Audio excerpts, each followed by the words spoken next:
Okay. The work session for the City of Annapolis City Council will be called to order at 3:25. I apologize for the technical delays for today. On Monday, June the 1st, 2020. At this time, would everyone willing and able turn on their microphones and join me in the Pledge of Allegiance. I pledge allegiance to the flag of the United States of America and to the republic which stands one nation under God, indivisible, justice, liberty, justice for all. Beat Army. Go Navy. Mr. City Attorney, please present the only item on the agenda. Mr. Mayor, before you proceed, I request a moment of silence. Sure. It's our first full meeting since the incidents took place on Memorial Day. So I just request a moment of silence for George Floyd and the victims of police brutality.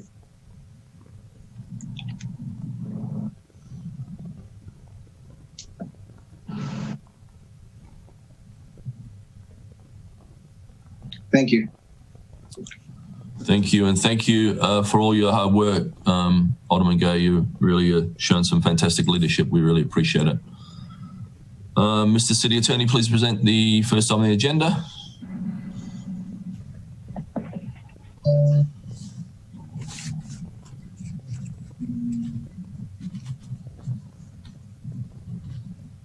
Just need to unmute. City. Sorry, Mr. Mayor. The first item on the agenda is ID 15420, Governor Larry Hogan's executive order for Maryland's Phase 1 reopening plan and Mayor Gavin Buckley's executive order to allow outside dining. Thank you. So I think I've got down here for City Manager David Gerald to get us started. Okay, well, we're going to be very brief today since we're down to 33 minutes. So Dick Franio is going to start with an overview.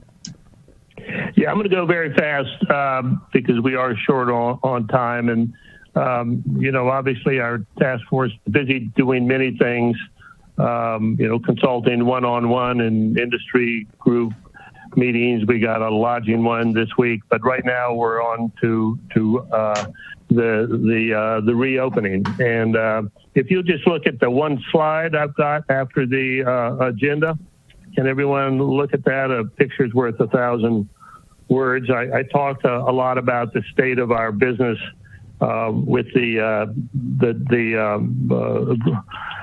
state rules that we have to follow. This is a picture of the Boatyard dining room, and there's actually, this is distance 6 feet. Now, the problem with that is it's an error because it really got to be 6 feet between people, between chairs. So if you look at this, our main dining room, the one table in the middle there has to go. So that is our dining room under how we have to operate. We forecast loss just using inside of $30,000 a month if we don't pay our rent, and $40,000 plus if we a loss if we do pay rent. So that's the state of play, and that's why we all need to move outside. We're going to talk about the recovery zones and districts, but what happened, and I think the plan that we have in place or putting in place make sense with the forms that we've got, and the forms for tent, the forms for event, or in effect to open up in your outside makes sense. Now, the problem that we've had is that what we didn't know is that the county Friday came out, and I was surprised by it, with the ability for anyone in the food service business, the bar business, to move outside without a permit, except if you want a tent, They can move out into your parking lot, your neighbor's parking lot, your front lawn, it's your neighbor's lawn, or your sidewalk. You can move 50% of your seats outside, again, with no forms, no permits. So what we had this weekend was a mess, because everyone in the county was outside doing business, being able to bring employees back, being able to pay our bills, and we couldn't. So we had, a good number of places just went out and did it. And, I guess, they shouldn't be doing that, but again, they got bills to pay. So what I would love to encourage is for us to get these permits processed for us to open this weekend. And that is the end of my talk. Dick, thanks very much. This is Eileen. Next slide, please. I'm going to walk, Takia, next slide for the council. Thanks very much. Good afternoon. I'm going to walk you very, very quickly through the recovery and reopening districts as well as the zones. So first, when you look at the map on your right, the districts are large. They include downtown, Eastport, SoFo, as well as Forest Drive, Inner West, as well as Outer West, the Arts District, Annapolis Street. And the idea behind the districts is that anyone in the city can associate themselves with a district, again, much more organized or much more structured than the county, and that within that district, there are a lot of options. They offer flexibility. Next slide, please, Takia. The flexibility in the districts, first, individual restaurants or businesses can ask for outdoor dining or sales on their private lots. Think about O'Leary's in Eastport, where they have a private lot.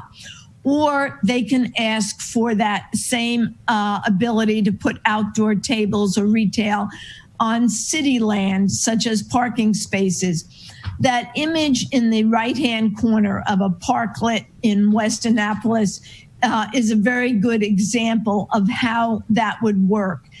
And then third, what they can do is they can ask to be part of a recovery zone. The recovery zones would be requested by the business associations. All of this, applications go through the business associations, management is the business associations, and the recovery zones are the business associations. The recovery zones, the purpose is that there be a safe zone, one where there will be masks worn, there'll be sanitizers, there'll be social distancing, so that when customers or residents go out to eat, they know they can go within that area and it will be safe. There'll be outdoor dining at tables, they'll be cordoned off, and the zones are much smaller areas. They can be a street like 4th Street in Annapolis, or Annapolis Street in West Annapolis, 4th Street in Eastport, or they can be part of a street, Upper Main Street, or a space like Market Square. But the zones are smaller, they're cordoned off, there's security, they're safe. You can eat, you can have retail, you can have art, displays, or activities. And most importantly, they're managed by the business organizations. Stephen, and next slide.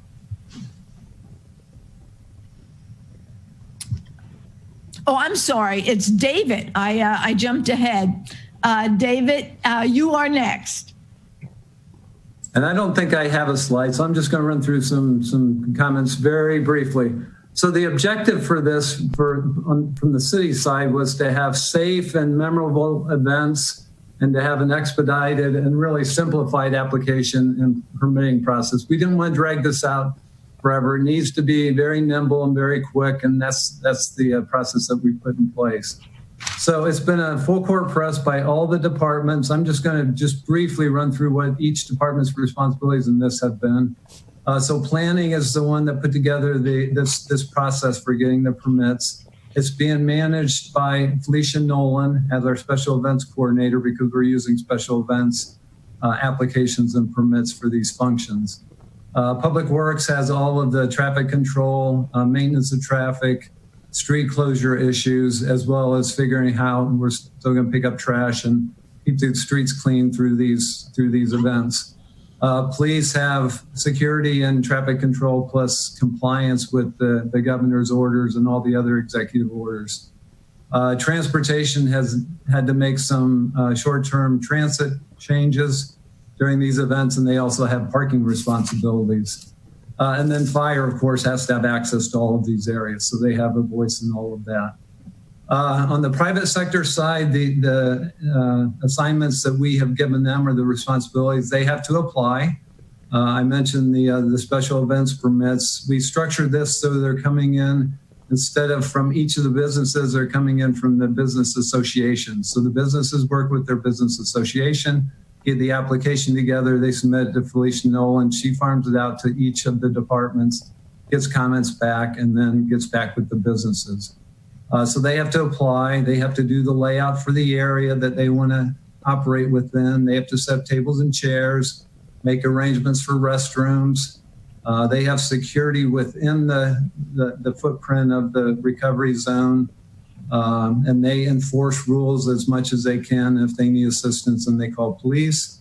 They have to provide insurance for these functions. And if they choose to put tents up, then they have to submit a separate application for tents. So that's the division of responsibilities, and I'm going to turn it over to the next speaker. Stephen. Okay, actually, David and Eileen covered a lot of the information that I was going to speak to, at least with respect to the applications for the zones. Sally, Dr. Nash, did you have anything that you want to share about our other topics? Anything additional? I just wanted to mention about public engagement, that we're trying to reach out to the community associations and make sure that they stay in touch with their business associations as far as what restaurants are planning to do. And so far that's been working pretty well, but we're also going to need your help to reach out to your constituents to make sure that we keep the lines of communication open. Sally, thanks. Eric, very briefly, this week's events, and you'll be followed, next slide for Eric, you'll be followed by Joe and Mike. Thank you, everyone. First, I just want to start off by saying thank you to the city staff. I think I've talked to dozens of them over the last week, and they've all been very helpful. Looking forward to a fun and safe evening on Wednesday night with a dining and retail event that will happen citywide on Inner West Street, Maryland Avenue, Main Street, Market Space, Dock Street, and South Forest Drive. I look forward to seeing everybody come out and enjoy our entire city as we start to slowly reopen retail and have some outdoor dining throughout the city. Thanks. Joe Rubino and Mike Tomasini. Joe? Good afternoon, Mayor, City Council. So I'm going to speak to a little bit of the process and the committees. Way back to the City Dock Action Committee, Mark Kleinschmidt and I were co-chairs of the subgroup that looked at the businesses. Now that focused primarily on the city dock by nature, but we reached out to property owners, businesses, and got a great coalition of dialogue. I give the mayor and the city a lot of credit for listening and engaging in that dialogue. And that balanced a lot of different interests, and I think came out with a good plan. I think the city was flexible in how it treated Hillman Garage, which got the business community much more comfortable. And I view this process as kind of an extension of that.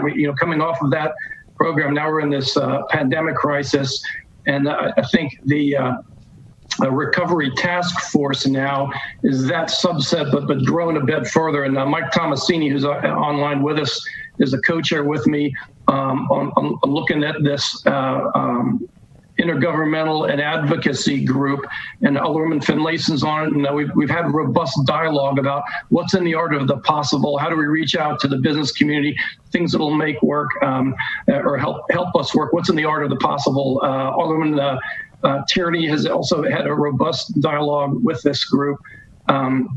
So as we move forward, we're looking at how do we kind of coalesce the interests again, similar to what we did under the City Dock Action Committee, and move forward. I would say the city has already responded and looking at, do you alter the schedule for Hillman Garage again, because taking it down next summer might impact the businesses negatively. I think this dialogue is good. It's healthy. Appreciate the feedback of everyone and the participation. Senator Elfreth has been a member of this specific subcommittee again. So I think it's been a healthy, robust dialogue and looking forward to that continuing. That's all I have. Thanks, Mike. Here, thanks, Eileen. Thanks, City Council members, for the opportunity to speak today. For those of you who don't know me, I'm Mike Tomasini. I own a small business in Eastport and have been president of the Eastport Business Association for approximately 10 years. Our goal in Eastport for managing our recovery district, which includes all businesses from the water to the end of the Eastport Shopping Center, is to funnel all of these applications for these individual businesses for their temporary flexibilities. And a lot of them are very reasonable. A lot of the businesses in Eastport are graced with their own parking lots or areas that they can use to expand. There's not a lot of dramatic requests. A lot of the community members that I've been speaking to in our district are behind the efforts to move forward with outdoor dining. There are concerns. Been addressing these concerns as we go through it. I'm actively engaged with Deborah Dillon, who's the head of the Eastport Civic Association, and we are working through areas of advanced concern, like controlling open containers, controlling spillover into the neighborhood where unnecessary, obviously in Eastport, controlling parking issues that may affect residents. And we're handling it all as we're going. What I'd ask the council for is we've created at the EBA, with the help of Dick and Paula from the Boatyard, a really good application for businesses to fill out, to provide their insurance information, to provide their liquor control board information, and what their plans are to rely on and communicate to the community members that they're going to do their best to avoid interruptions. What I'm going to ask for now is that an application submitted to planning and zoning can go under the thread that it's been approved for them to move outside.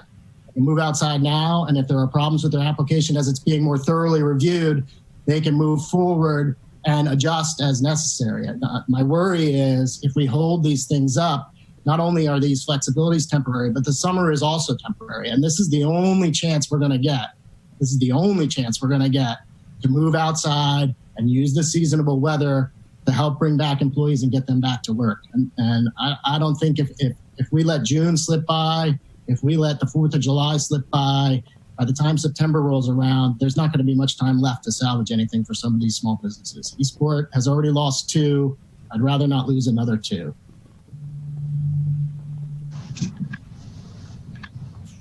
David, I think everyone's had a chance to speak. Back to you and to the City Council. Yeah, let me just say really quickly. So this first event on Wednesday is really a proof of concept. I think you've heard that from several people saying that this is sort of a test of the concept that we're trying to apply over a more sustainable and longer term to get the businesses allowed to use our streets and parking spots and sidewalks and private parking lots as dining areas. It's going to open up at 4 o'clock for setup on Wednesday afternoon, and it's going to run until 11. Our idea for all of these is in the future is for them to be closed down by 11 o'clock each night. So after this first event on Wednesday, then we'll have lessons learned and we'll use those as we set up the recovery districts, the recovery zones, which the recovery zones are areas that are actually going to have closed streets. And then the recovery areas, which could be a private parking lot. It could just be some parking spaces in front of the business. There's a lot of options there. But we'll apply all these lessons learned from Wednesday to those events so we can make sure that they're better and make sure that they're sustainable over whatever number of months that these are going to be necessary until we're able to move on to phase 3.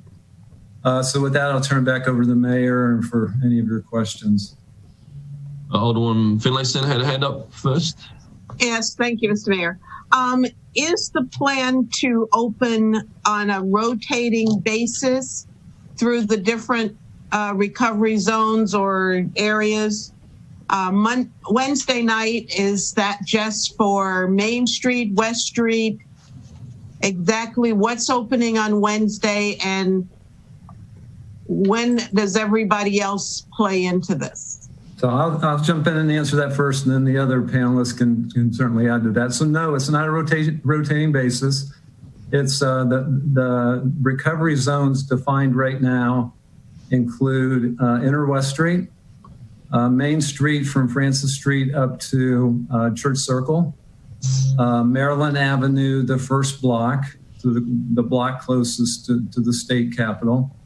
Let's see, Market Space, which is the space in front of Market House, and then part of Dock Street. So all of those, or at least most of those, are going to open up on Wednesday, and all those will have the opportunity to open up in the future. So there won't be any rotation. It's going to be different times of the day and different days for each as they desire. Generally, it's going to be in the evening. So there'll be normal street operations during most days, and then it would just open up at night. On weekends, it may have longer hours, but it's not going to be a rotation basis. It's going to be open as they need and as they request. Eileen, do you want to add anything to that, or Dick? No, I think that one of the things that we all are looking at, the larger areas, the districts are basically in a play now with the emergency order that took place. And so the individual zones, several of them are really ready to come forward. A couple of them will take longer. So you're going to see these smaller zones being created over the next couple of weeks.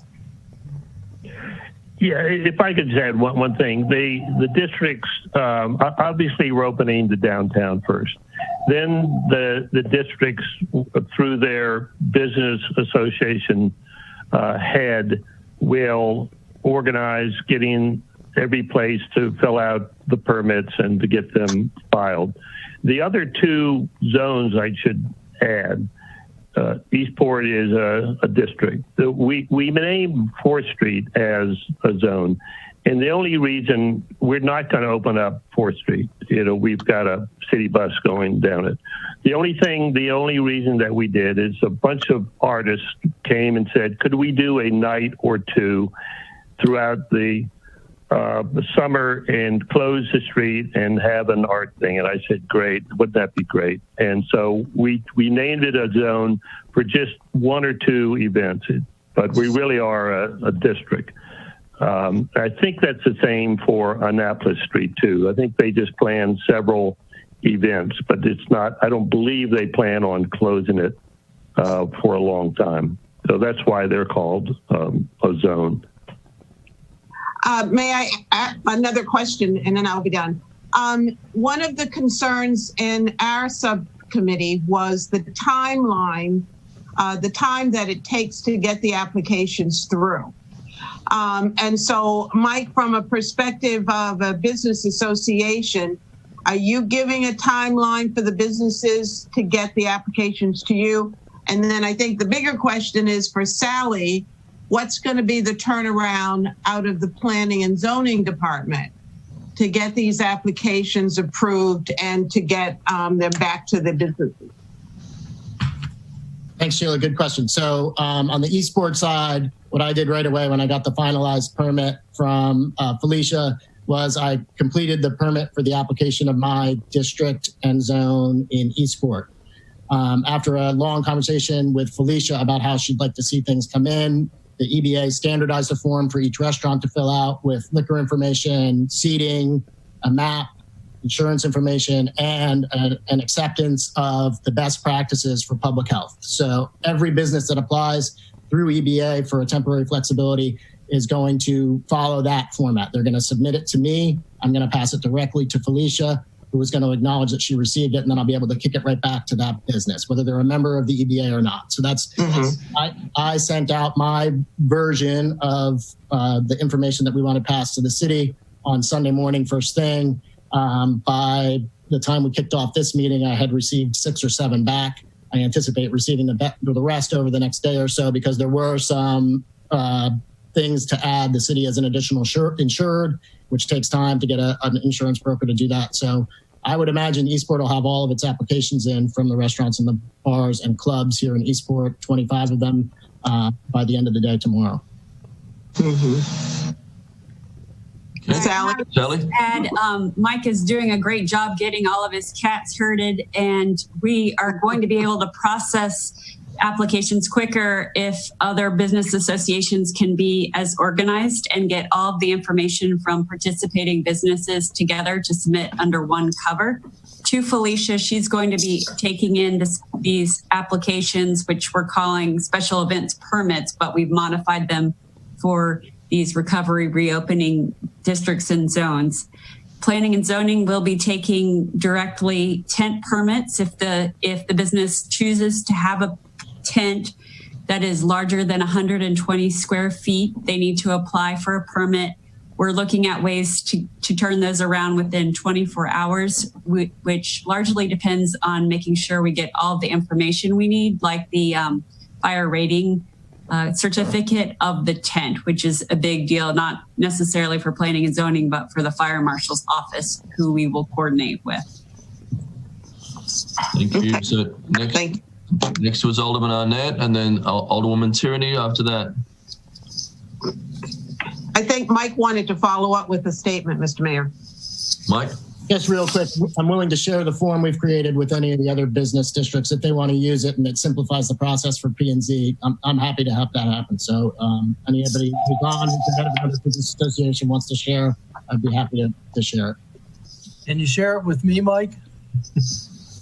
I'd like to see it. I'll do it. Thanks, Mike. All right, thank you. So, Sally, does this mean that we're still going to get the first draft of the comp plan by the 1st of July? I hope you're not holding your breath.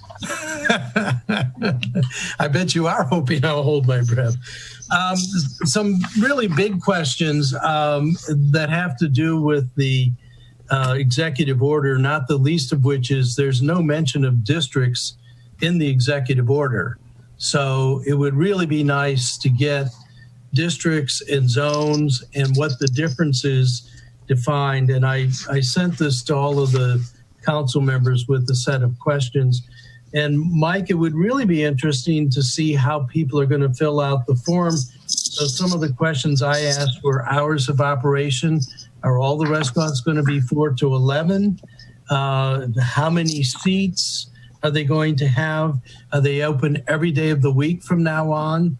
Things along that nature. But most important to me, given the misbehavior we saw by businesses downtown, who in the world is monitoring all of this?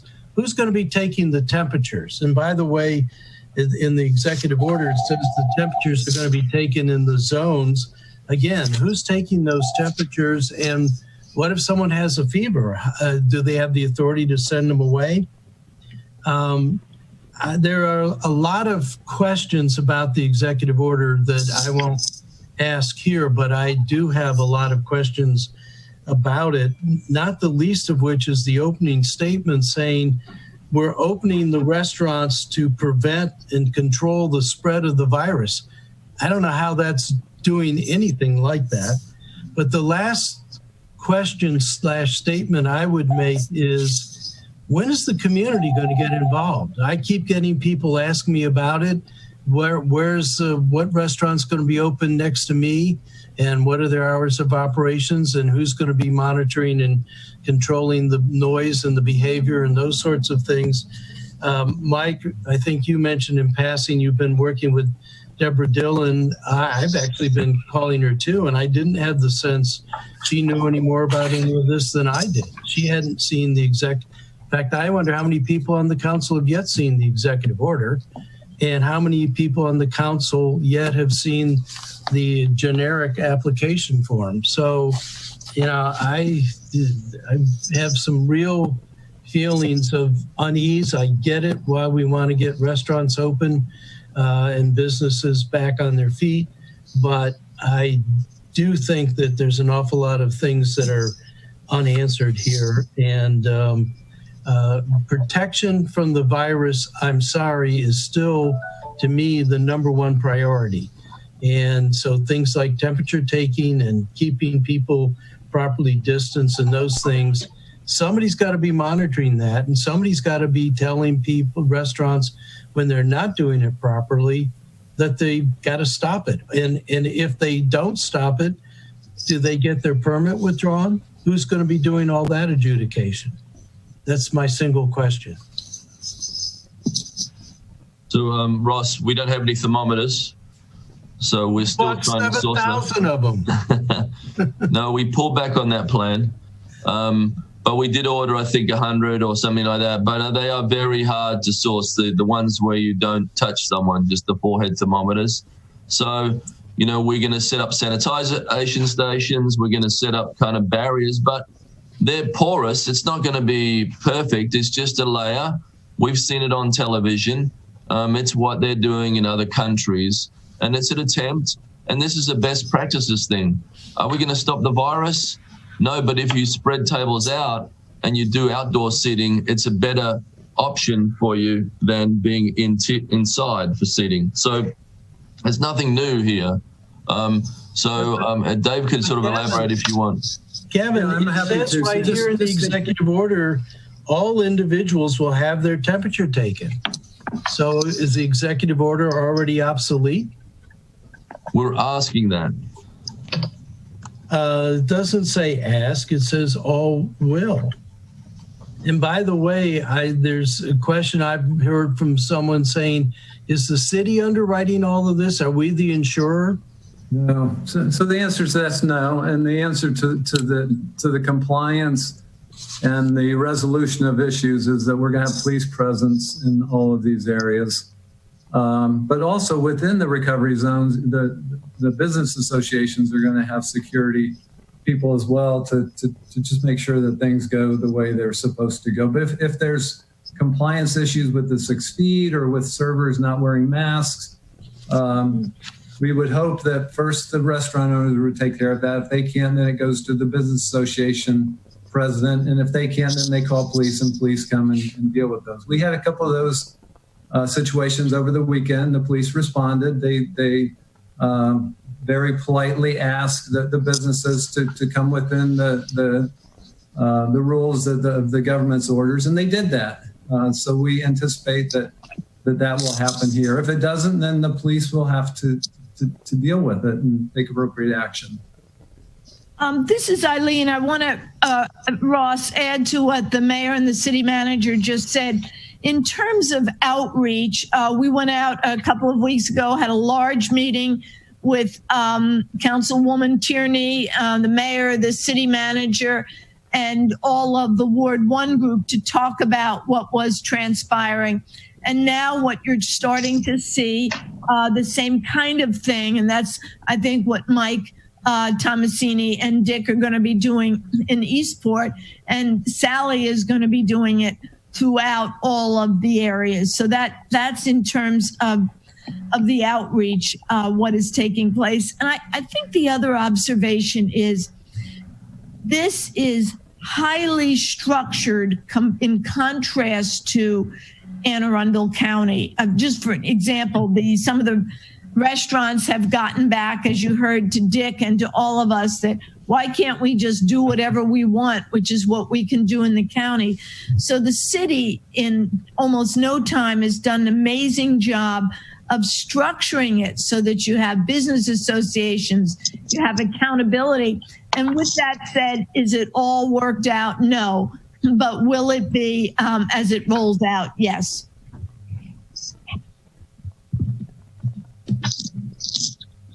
Tierney? Oh, yeah. Hi. Can you hear me? Yep. Okay. As I said at that previous meeting, I think these recovery zones are going to be the face of our recovery. And I think we should all be very supportive and we want these to succeed. I have to balance, as Alderwoman of Ward 1, I have to balance the enthusiasm with a lot of anxiety. So I just want to clarify a couple things. Dick Franyo mentioned that there's a couple of avenues here for a restaurant. They can use their own property, or they can elect to be part of a recovery zone. And the concern is when they're private and they're using their front sidewalk or what have you, do we enforce, for lack of a better word, the same safety parameters? Will we enforce, for lack of a better word, the 6-foot spacing, et cetera? Because this past weekend, there was a lot of activity and there were some restaurants clearly that weren't abiding by the 6-foot rule. So I guess that it does relate to what Ross was saying. Will we have the community volunteers walking around and addressing those situations? Not so much in the recovery zones, because I feel like those are going to be structured and safe, but I'm a little bit more worried about the ones that aren't in the recovery zones that are sort of freelancing. And then the last question I have is, my residents had heard that it was a 10 o'clock closing. The kitchens close at 10. So the 11 o'clock kind of threw a curve there. Is that 11 o'clock shutdown or 11 o'clock like last served? I think there's two questions in there. Eric, do you want to address that question, please? I can too, as well. Okay. Sure. So the goal of the Wednesday is a 4 o'clock street closure so people can set up an event advertised from 6 to 10 with, if someone's having music, that music ends by 9:30 and streets reopening at 11. We are not requiring mask or temperature checks. We are highly recommending masks if you're not dining. We've also said that no groups of 6 or more, and we suggest groups to be 4 or less. And we also recommend that you only come with members of your household if you're doing the dining experience, so that your tables are just your family members. Okay. I do want to give a shout out to Galway Bay this past weekend. I mean, they had their own little recovery zone with the sign on entering and all that. So that's kind of, kind of gave me an idea of what a recovery zone is going to look like on a larger scale.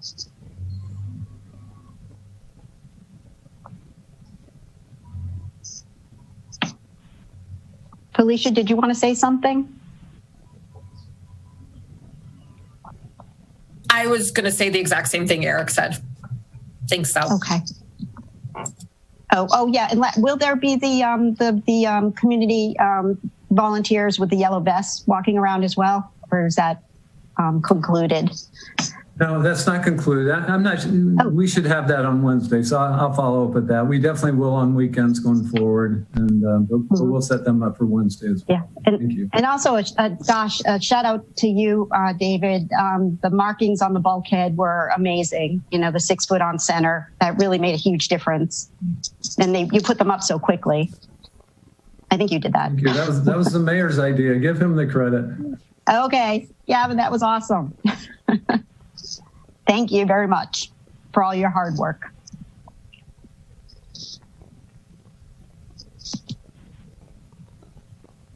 Next. Any other questions? Alderman Arnett. Mute button. I do have a question. I know that in, I forget what it is, Title 14, I think, where we do, or is it 17, the emergency management.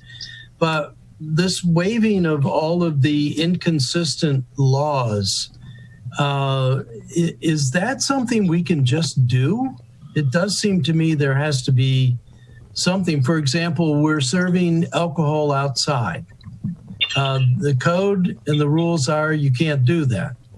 I guess this is a question maybe for offline with the city attorney, but there's an awful lot of things here that are city and state laws, which I wonder if we can just waive those, or if there doesn't at least have to be some kind of council action. Maybe the next time when we extend, if we're going to extend the emergency, state of emergency, we need to address those things at that point.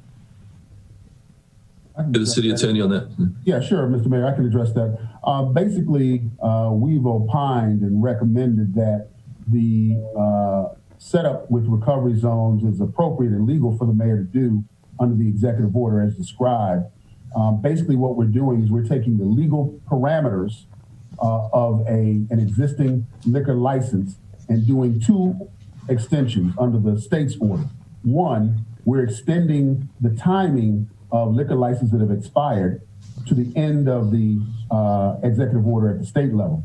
The city has been given some powers to regulate liquor at our level.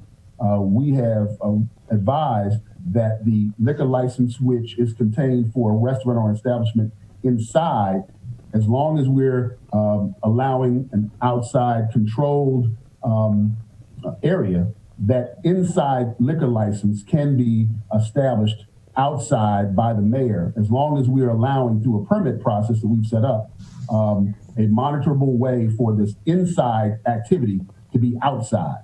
And we are not abrogating, in our view, the authority that the state has given us to monitor liquor license. It's still state controlled. However, because of health and safety reasons, which we put in the executive order, the mayor can extend the interior activity to an exterior area that we control to some degree. The streets, sidewalks, public rights of way, and with respect to recovery areas, we can allow private property owners to extend their interior business onto the parking lots that they own. Okay, that was a lot to digest. Where can we find documentation of all of this and documentation of the different rules for the different districts and the different zones? I mean, I'm obviously most particularly interested in Eastport, and I think Mike Tomasini's been doing a very good job, and I want to thank him publicly for keeping me up to date as things fly forward, and they have been flying.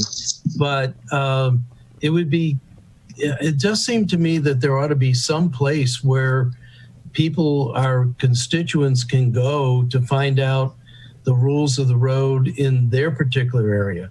You know, a question I've been asked is, how many tables can somebody put outside? Is that only limited by the 6-foot distance? And then I was a little confused by Dick's presentation of that one table in the middle of the dance hall, formerly known as the Boatyard Bar and Grill, how he had to not even have that table. But it's hard for people to get their head around, you know, if there are going to be 7 tables in the parking lot at Boatyard, that's one thing. If there's going to be 20 and it's going to be going on to 11 o'clock, that might be an entirely different thing. So I'm really curious about, and I know everybody's been working very hard on this. I understand that. I appreciate it, and going pell-mell, but still, I think there's a lot of pent-up questions, and there'll be even more starting next Wednesday when the full impact of this is felt, that people are going to start asking, how can they do that? Or why did you let them do that? Or the inevitable set of questions that we're going to get hit with. Yeah, well, I could answer some of that, you know, and I'm sorry that we didn't get that form to you. We certainly should. And I thought it was going to be sent out from earlier when we talked to now. But on the form, it says, you know, what is your total number of seats and how many are you going to have inside and how many are you going to have outside? You obviously can't exceed the number that you can have, that total. And you asked something else. Hours. We filled out our form, and I believe it's citywide 11 o'clock. We said the permit till 11 o'clock, and we said it's our intent to close ours at 10. And we've told that to the people that live around us. But it's all on the form. Yeah. I'm sorry, Dick. I would say I'm working with Felicia to update the special events website where we can post information about the applications that we have and give their status. That's still sort of in the works, but it should be ready hopefully today, maybe not today, maybe tomorrow. So we're working on it. And Ross, we're under the umbrella of the county, I think, in the state. You can't go over the seating you're allowed to have internally. What's the exact guidelines? Do you remember, Sally? That you can only have as many seats as you have inside or something like that? You can't exceed your allowed capacity, but there are also other requirements. You can't block any ADA parking spaces. You have to make sure that the parking lot is still accessible to emergency vehicles and traffic flow generally. And there's a few other requirements that are in the application that people will have to make sure that they abide by. So it feels to me like a lot of people have been doing a lot of good thinking about this. It hasn't filtered to me, but I think more importantly, it needs to filter out to the people that are living around the restaurants that are going to be most affected. And I'm looking forward to getting that information as soon as it's available. And I'll try to help Mike and others disseminate that. But those questions are going to be asked. And the first time there's a noisy party near somebody's house, I'm going to get it. They don't know your number yet, Mike, but I'll make sure they have it. I think Mike had his hand up. Do you want to? I did too. Mike? Yeah. Go ahead. Well, what I did is I went to see anyone who is in eye shot or earshot of us. And, they know they've got my phone, and they call me, and they do 24/7. So, and they're very, very supportive, and they actually ask me what they can do to help out. Felicia, do you want to go through then? Ellie had a hand, and then Rob after that. I'm sorry. I'll be real quick. Mine was just for Alderman Arnett, just with the timing. That 4 to 11 is Wednesday specific, so that could change as the zones are set up, and we'll be working on that. It's a very fluid thing right now, so we'll be continuously working on this until we have everything we need. But the 4 to 11 is Wednesday specific for now. Thank you, Felicia. You're welcome. Alderman Tierney. Thank you, Gavin. This is directed, I think, to Michael Lyles. One of the prevalent problems was the carry-out liquor and the open container. So is that coming still from the state? Because now that we have a premise to, we have a place to drink them, whether it's high tops or, outside seating, is there a need for the carry-out liquor? Well, we're doing two things. One, we're trying to deal with the state law, which allows a covered container of alcohol to be taken off-site, preferably to your house. But the state law and the state executive order is unclear about that. It says you must take it off the premises, but it doesn't say you have to take it home, right? But you still can't carry open alcohol in the street. You still can't drive with an alcoholic beverage open in your car. So those things would always apply, and they will continue to apply here. What we're saying here is that the consumption of alcohol is relegated to the restaurant area. All we've done with recovery districts, zones, and areas is allowed establishments to extend their restaurant area for service and consumption of alcohol to an exterior area that we can tightly control, either a parking lot, a street or sidewalk that we control and own, or another area where a business district has decided that they will all get together as associated and connected businesses and cordon off a particular area. Yeah, I bring it up because I don't want a problem, and I don't want the optics to look bad, but some of the restaurants that don't have a space, it's operating like this outside bar, and they're standing and drinking and everything. So a simple solution, I think, is if the restaurants were instructed to just simply have a sign and say the alcohol beverages for consumption on premises only. I mean, just because that is, they don't bring it home. They just walk over to the water with it, and that just stirs up trouble. Or stand, and like they were doing this past weekend, they were just standing in the middle of the street, drinking. So the residents flip out for good reason. So I just want to. As of today, the alcohol can be served and consumed on site, correct, outside area, or it can be taken off site. Still, the governor's order did not limit that, so they could take it off site and drink it. The problem you have is getting it from the restaurant to the home or to wherever you're going to drink it. Okay. Potentially, that there are a lot of places to go, and that is the failure of executive orders in some way. They can't deal with everything. So what we try to do here is deal with most things by creating areas where you can drink, and then we have a clear line, stop drinking after you leave the place, right? Okay. So that's still under state order. I understand. Right. So it's a lot of confusion in that because we're trying to regulate what the state has not regulated. But we're doing a better job of the state because now there's a place for folks to drink it on site, and we don't have to worry about them. Right, exactly. To some degree, but we still have to worry about the governor's order because if a restaurant is not in the recovery zone or area, potentially they're still abiding by the state law and are allowed to take it off site and go home with it. Right. Okay. And the goal is to get it back in their laps, Ellie. Of course, we would like nothing more than it to be the responsibility of the establishments in their designated areas. Alderman Savage is next, and then Alderman Gay. Yeah, thank you, Mr. Mayor. Yeah, just two questions. First of all is, can we get some kind of flyer that we can send out on social media and to our contact list? That would be awesome. Thank you. And so is somebody going to be able to put that together for us? Mitchell will send one to you. Okay, excellent. Thank you. And my second question, I guess, is there somebody from SOFO, Forest Drive Group, on this call? Or has Mr. Rice, have you spoken with him? Jennifer's on the call. Okay.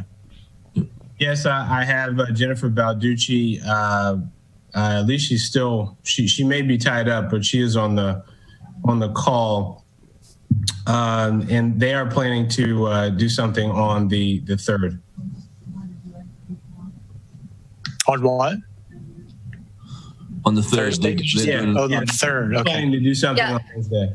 They submitted, sorry, it's Felicia again. They submitted an application for the Bay Ridge, the shopping center, on the side of the shopping center for tables and chairs to be set up as well. Okay, thank you. I'll touch base with her offline. Sounds Thank good. you. You're welcome. Alderman Gay? Yeah, just really quick. Right. So if you mentioned earlier that the traffic patterns will be adjusted, has there been like some an email or anything sent out letting people know maybe potentially what new stops would be or what the new routes would be? I'll answer that. So there will be. We're finalizing that. In fact, there's a meeting tomorrow morning, Public Works and Police and our traffic control contractor to finalize it, and then it'll be published. Yeah, so there's a lot of interest in that, especially with the fire department, as you can imagine, but we will publish that.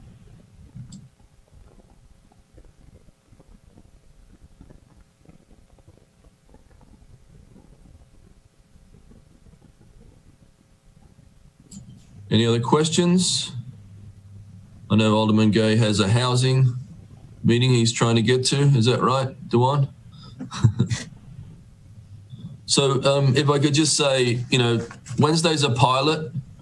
People are coming to the city, and it's our ability. What we're trying to do here is try to get them to the areas that we want them to go and try to get some control, try to get away from the to-go liquor, which has been a lifesaver for many restaurants. I've heard it from so many of them that that little bit of money they made in that time helped out. Now, did people abuse it? Of course they did, but most people didn't. And the one issue we had of a person, too many people being in the business, was for ice cream. So there are people coming to the waterfront, and they could make a drink at home, or they could make food at home, but people have been inside for so long that they're going to come out. So this will be a work in process. We will learn a lot of things after Wednesday. We will be holding people to the same restrictions we hold them to in their cafes, same noise restrictions, same time you're supposed to pack your tables up. But we need to get people back to work. And we know a lot of the people that work in restaurants are hourly employees, and their benefits, I think, are going to run out. I'm worried that a lot of people are not going to get re-upped here. You know, I know that for most of the restaurants that got the PPP money, I don't think they might get an extension on when they have to spend it, but I don't think there's a second round coming. And they are all preparing for massively reduced sales and making a decision whether they're going to survive on that. So we will be one of the first places in the state to close streets for these recovery areas. We'll be leading the way, and people will be watching us. And we are going to employ the best practices we can, and we're going to make improvements on them all the time. And it's going to take a while. This Wednesday, it might not be packed. People might not have the confidence to come out straight away. It was not a stampede at 5 o'clock on Friday. I thought everybody's going to come back to town and, you know, it's going to be crazy. But there were plenty of restaurants that had spare seats outside when I was driving around the city, and I went to pretty much all the areas in the city to see what was happening on 5 o'clock on Friday. So I want to thank the council for your patience with us here in this experiment. None of us ever expected that we would be dealing with this as a city council and as a government. And I know we're all trying our best. I know the businesses are trying their best. The health crisis is catastrophic, but the economic crisis is just as catastrophic. And we need to try everything we can, and thank you, just to give these businesses a boost so that we can get the thing that gives this town its personality, the individual operators, the individual restaurants, the charm that they bring back in motion. So thank you all. Alderman Gay. Quickly, Mike, if possible, could you email me so I can have your contact in regards to small business in the Eastport area? Thanks. And with that, I think we could. Alderman Peon's got a hand up. I move that we adjourn. No, wait. Will there be a revision to the executive order to include the districts? No. No. Well, then the only place in Eastport that can operate is 4th Street.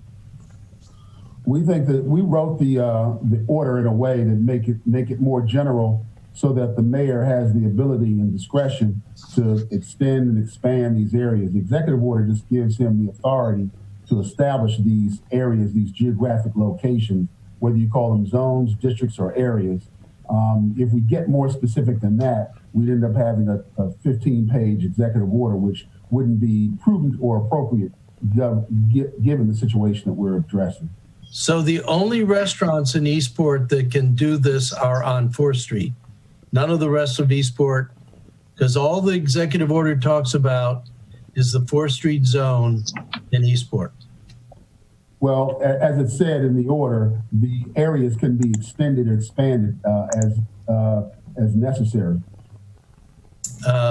Alderman Arnett, this is Carrie. Just want to chime in really quick. If you look at number 7 on the executive order, it says that all other food service establishments located outside the recovery zones can submit an application and they can still engage in the outdoor dining and everything like that. So it's not just limited to the restaurants in the recovery zones. Well, so then the map that Eileen showed us about the recovery districts is not really a map? Well, you're talking about two different things, Alderman, respectfully. You're talking about how to implement an executive order versus the executive order provides on the document. The implementation is really going to be discretionary depending on the needs of the particular day. As permits come in, there may be an extension upon of an area or a geographic zone. There may be a constriction of a particular area. There may be no grant of a permit depending on how it's designed by those that would apply. So there are two things going on. The authority, the executive order that gives the mayor the authority to establish these areas and to allow certain things to go on under certain circumstances. And then the actual implementation, which is going to be a little different, probably more detailed and more specific. So we'll have that detail for you, Alderman Arnett, as we progress. Thank you. Oh, don't forget to make your reservations for dinner. Please. So you're going fast. Alderwoman Finlayson has her hand up. Yes, thank you. Mr. Mayor, are we going to hear from the task force about efforts to help small and minority businesses? You know, this whole discussion has been about restaurants, and we have many other small businesses that need some assistance also. So what's the next step as far as helping other small businesses get back on their feet? I'll let Stephen Rice talk to that. So we have been focusing on restaurants, but in these areas, in these districts, there are plenty of retail applicants who are asking, can I put a table out or a tent out, or what can I do for my business? And so I think that the Economic Development Office has been fielding those calls. So if you have anything specific, send it their way. Stephen, did you have something to add to that? We can. I'm not prepared to provide a report this second, but we can definitely provide a report on efforts to help that community. Well, and Eileen I hope she's still on. I know there was supposed to be an effort to have some sort of a big PR campaign that would attract folks to all businesses. So I hope that's still in the works. Obviously, it's not going to be used for this initial effort, but I would hope that we give some attention to the other small and minority businesses in the city. Sheila, thank you. Two things. First of all, there's been a major outreach effort for all of the nonprofits, and we've gotten out to about 150 of the nonprofits. The next outreach effort, and my understanding, I want to make sure with Stephen that this is correct, was to go to some combination of medical, athletic, beauty, to pick up all those businesses that you have talked about. Mm-hmm. So that's phase two. Yes, and I'm asking Stephen because that was something that was not in my grouping of committees. Hi, Eileen and Alderwoman Finlayson. I can speak to some of that. I'm working with Amelia Mitchell. I think she might be on this call to organize a wellness online discussion. And also some of the members of our task force who own either barbershops or beauty salons were part of a county call from that industry. And we're going to try to create a similar call for the Annapolis community. So there is a plan, phase two, that's going to roll out assistance for those small businesses. Yes. Well, what we're trying to do is have discussions similar to what we've done with retail and restaurants, so that these other industries in our community are able to speak and discuss some of their challenges in opening and what we can do to help them address it. Okay, thank you. We are not fully in Finlayson. We are not fully in the governor's phase two yet. We are still waiting for him to officially move into that phase. Like he did in phase one, he started a portion of it, and you know, we all have to react pretty fast to what he's done. One of our challenges is that the county has just done a sort of a blanket allowance, and so now if we're the ones that restrict people, you know, there's potentially a backlash that could come from it. When I think all we've been trying to do is accommodate businesses, but definitely there are more layers in the city now, and it's more general from the county, and then the governor just gets to look at us deal with it.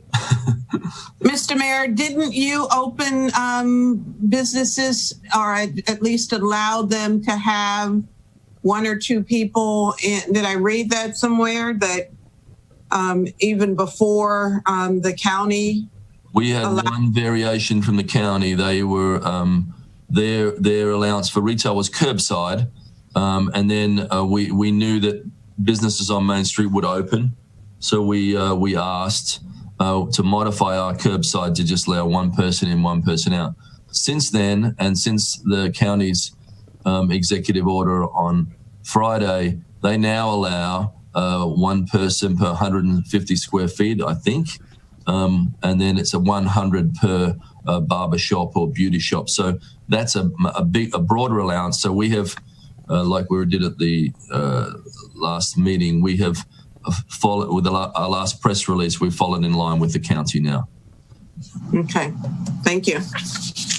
Thank you so much. And I got to let Alderman Gay get to his. Alderman Pindell Charles, do you want to cut out Alderman Gay? You've got your. Yeah, just one thing.